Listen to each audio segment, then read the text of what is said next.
Look at this weary figure struggling through the dry forest. We have a generation of believers today who look exactly like this in the spirit. They know their Bible verses, they attend church every Sunday, they listen to the sermons and sing the worship songs, yet they wake up on Monday morning entirely exhausted, dragging themselves through the week in a constant state of mental fog. The painful, hidden truth is that despite all that religious knowledge, they are powerless in private. When they try to pray, the words feel dry and empty.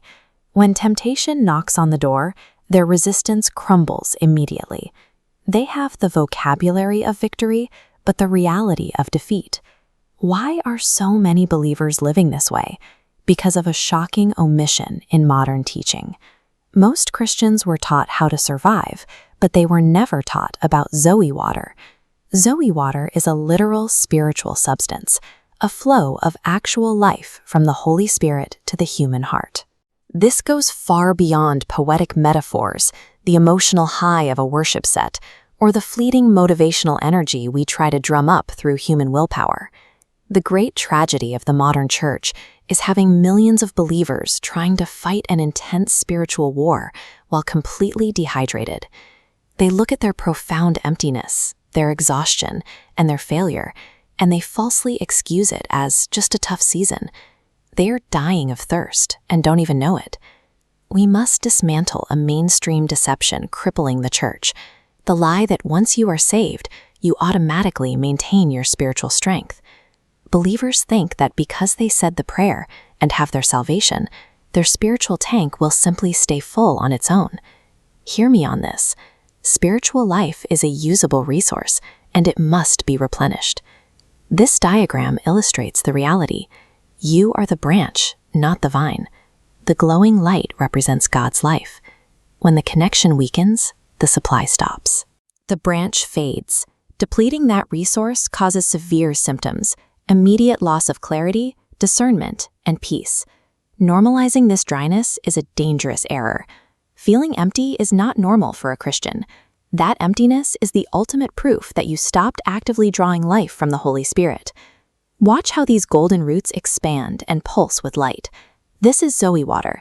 It is an actual, tangible spiritual substance. It is the very life of God Himself, flowing directly into your human spirit, bringing vitality and absolute power. And there is only one way to access it. The Holy Spirit is the exclusive, active custodian of this water of life.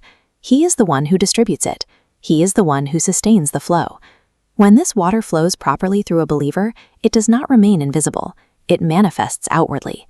It produces tangible wisdom for complex problems. It produces divine counsel, physical and spiritual energy, and a holy reverence for God. This reveals the futility of how most Christians pray today. Believers constantly beg God for wisdom. They plead for power to overcome a habit.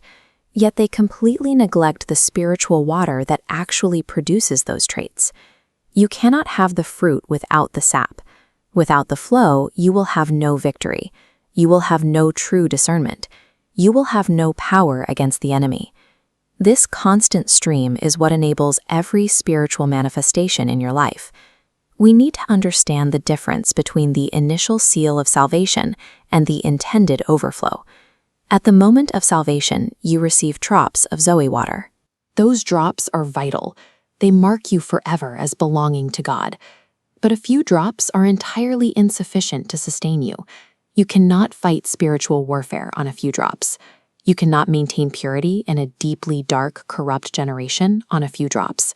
You cannot walk in a powerful, effective witness with a nearly empty tank. Here is the visual proof of God's design. On the left is the believer surviving on a single drop, but God never intended you to live there.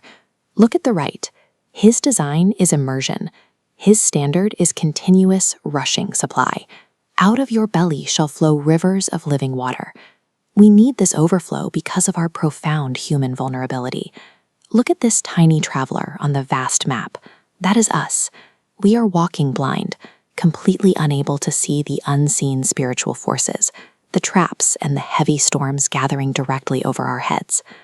Because of that blind vulnerability, the Holy Spirit was sent to give us tactical, granular guidance.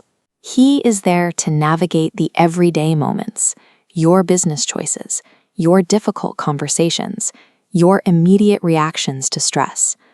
Possessing spiritual language or participating in loud, active church services without this daily tactical dependence on the Holy Spirit is a terrifying place to be. You have activity without flow. You have noise without life. If spiritual life is a resource that must be cultivated, we have to know exactly how to draw this water. It takes deliberate action. First, speaking in tongues must be utilized as vital, active communion. This is not empty, repetitive religious noise. It is the direct mechanism to stay full. Praying in the Spirit draws the water directly from the well. Second, you must actively, joyfully ask the Father out loud to pour life into your spirit. The book of Proverbs says life and death are in the power of the tongue. Speak it expectantly. Say, Father, give life into my spirit today, and know that He answers. Third, there is the absolute requirement of obedience. Look at this glowing root system flowing freely until it is suddenly choked. Deliberate sin and rebellion act as treason. They instantly constrict your spirit and block the flow. You cannot harbor rebellion and expect rivers. Fourth, you must practice radical, tactical dependence. You have to aggressively reject the modern cultural push for independence. Actively invite the Holy Spirit into the smallest, most granular details of your day. Ask Him before you speak. Ask Him before you spend. Ask Him before you react. These 4 steps are not about checking religious boxes so you can feel like a good Christian. These are the mandatory survival tactics for a generation that absolutely refuses to live spiritually dehydrated for one more day. The profound tragedy in our churches today is sincere believers stepping onto the battlefield without the lifeblood of the Spirit flowing through them. They are fighting the forces of hell with empty hands. But look at this figure kneeling by the stream. Jesus extends the ultimate invitation. If anyone thirsts, let him come to me and drink. That is a daily, continual requirement. You cannot just visit the water on Sunday. You must drink continuously.